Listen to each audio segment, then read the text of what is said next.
convite muito gentil do Alessandro, a recepção que eu já tive hoje aqui, e dizer que é uma alegria a gente falar de um tema tão importante, né, para a cidade do Rio de Janeiro quanto o tema da favela. Mas eu sei muito pouco sobre isso, eu peço desculpas porque estou até envergonhado de ser chamado para falar sobre favela, já que eu sei tão pouco. Desconfio de algumas coisas e aprendi com algumas pessoas algumas coisas. Então eu queria homenagear essas duas pessoas com quem eu aprendi antes de começar a falar do tema. A primeira é Vanderlei da Cunha, o poeta Adelaide Acari, que foi quem me levou para a favela de Acari e foi meu professor na favela, me ensinando como a favela estava dividida, como as pessoas se comportavam, um pouco da história da favela de Acari, que cada favela tem a sua história. E também fazendo uma série de reflexões, um intelectual, fazendo uma série de reflexões interessantes, importantes, sobretudo sobre poder, sobre a relação das autoridades com a favela, as relações da imprensa com a favela. Acerca disso tem uma história ótima, que eu estava começando a fazer a pesquisa na Acari, e ele me telefonou e falou: Marcos, preciso que você venha aqui. Eu falei: por quê? Aí ele falou assim: eu vou ir amanhã, não vou hoje. Ele falou: não, mas tem que vir hoje. Eu falei: por quê? Não, porque vem um repórter aqui, vem fazer uma matéria sobre a favela de Acari. E eu preciso de você. Aí eu disse assim: ué, Delei, você sabe muito mais sobre a favela de Acari do que eu.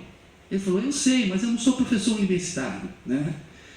Que o jornalista na matéria tem que ter sempre um professor universitário dizendo que aquilo ali é verdade, né? Eu falei: bom, tá bom, se você quer, eu vou aí, eu digo aquilo que você quiser e colocam lá o meu nome. Foi mais ou menos isso que aconteceu, né? Então o Delei é um poeta, a gente pode aprender muito sobre favela lendo os poemas dele, e é a primeira pessoa que eu queria agradecer. A segunda é a dona Marlene, que é para mim um exemplo, né, de uma mãe moradora de favela, criou 7 filhos com muita dificuldade, né? É a voz forte na família dela até hoje. Me ensinou o outro lado, né? O lado dessa luta cotidiana, às vezes silenciosa, pela sobrevivência, dessa luta dolorosa, né? Sobretudo das mulheres que ficam mais presas ao espaço doméstico, mas que na verdade garantem que a família continue sobrevivendo. Então a minha fala hoje, minha modesta fala hoje, ela é uma homenagem injusta, porque o que eles me deram, o que eles me transmitiram vai ser muito melhor, foi muito melhor do que o que eu vou falar hoje aqui, mas de qualquer maneira uma homenagem ao Delei e à dona Marlene, né? A primeira coisa que eu queria falar sobre favela é que a favela não existe. Concretamente, o que nós temos são seres humanos, suas residências, seus espaços, tá? A circulação, aquilo que eles produzem e praticam nesses espaços. Favela é uma relação, e é uma relação de poder, construída historicamente, construída em determinada sociedade, e que faz ver esse espaço como um espaço separado e diferente de outros espaços. E por conta disso, né, segrega esse espaço, estigmatiza esse espaço, trata com violência esse espaço, trata com desprezo, as autoridades públicas tratam de uma maneira diferente. E é interessante porque essa divisão na cidade, ela existe em todos os lugares, até mesmo onde não existe o fenômeno da favela.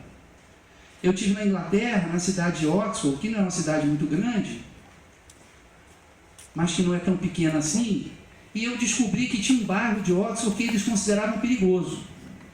Eu fui a esse bairro, que aliás ficava perto do estádio de futebol, do time para o qual eu estava torcendo, o Oxford United. Fui a esse bairro, olhei aquelas casas, todas aquelas casas inglesas de tijolinho, aquelas ruas amplas, tudo direitinho, carros. Eu falei assim: gente, não dá para fisicamente dizer que esse bairro é diferente dos outros, mas ele era diferente dos outros porque aquela sociedade considerava tal. Porque ali moravam pessoas que, na visão dos outros, eram vistas como diferentes e como perigosas. E foi mais ou menos assim que a favela foi inventada, né? Ela foi inventada por essas relações de poder. Tem um romance do Machado de Assis chamado... E assim foi, em cidades mineiras pequenas, na Paraíba, pessoas não usavam a palavra favela, mas diziam assim, ó, aquele bairro lá eu não vou, motorista de táxi, eu não entro depois de 7 horas da noite. Na Bahia, eu andei na cidade que o Caetano nasceu, Santa Amaro da Purificação, eu fui na casa de um mestre de capoeira, um sábio, um gênio, chamado Mestre Ivan. E eu fui nesse bairro e tal, eu fui, voltei, depois quando eu falei para alguém que tinha ido no bairro, alguém falou assim, mas você não sabe que você foi no bairro mais perigoso de Santa Amaro? Eu não tinha o olhar histórico e sociológico produzido pelas pessoas da cidade. Então eu não vi o perigo que as pessoas ali viam, tá? Porque esse perigo não está na realidade, esse perigo está no olhar. Esse olhar, né, como diz a antropologia do Franz Boas, né, o olho que vê é o olho da tradição. Eu não vejo com o olho físico, não é? Eu sei que no Brasil, histórico e sociologicamente, eu sou considerado branco. Nos Estados Unidos eu sou latino. Agora, essa folha, apesar de meio amarelada pelo tempo, ela é branca. Confronte com a cor da minha pele. Como é que eu sou branco? Então, branco não é uma realidade. Branco é uma coisa inventada. Branco é uma coisa que está no nosso olhar. Branco é uma construção histórica e sociológica. Assim como negro, assim como favela, ou favelado, que eu acho um termo absurdo, né? Tinha que ter um asfaltado também. É como se fosse uma essência. Não existe essência. Né? Não dá nem para falar de favela.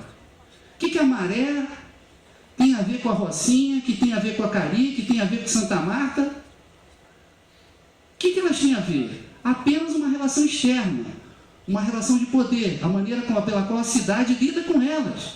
Que quem mora na Rocinha sabe que o Santa Marta é completamente diferente. É outra cultura, outra trajetória, outra história, outra coisa. Tá? Dentro das próprias favelas existem divisões, não é? Tem lugar estigmatizado dentro da própria favela. Então o pessoal lá brincava, a rua Piracambu é que fica de frente, né, para a Avenida Automóvel Clube, que chega na Avenida Automóvel Clube, que no asfalto, né? Então o pessoal lá da parte de dentro da favela, lá por exemplo, da Praça Roberto Carlos, falava, o pessoal da Piracambu é metido, né? Eles comem bolacha e arrotam biscoito recheado, uma coisa mais ou menos assim, né? Aí você chegava na Piracambu, tinha loja de surf, né? Bom, o mar está meio longe, mas a moda e o imaginário de que a Piracambu era a zona sul da favela não estão longe, tá certo? Não é uma realidade, é uma imaginação. Então, como falar de favela? Eu não vou falar de favela porque não dá para falar. Eu vou falar dessa relação que construiu a ideia de favela. E aí o que a gente vê? Que essa relação é muito antiga no Rio de Janeiro, tá? O Campo de Santana, que vocês conhecem, por exemplo, era o extremo da cidade do Rio de Janeiro no início do século XIX. A cidade terminava lá.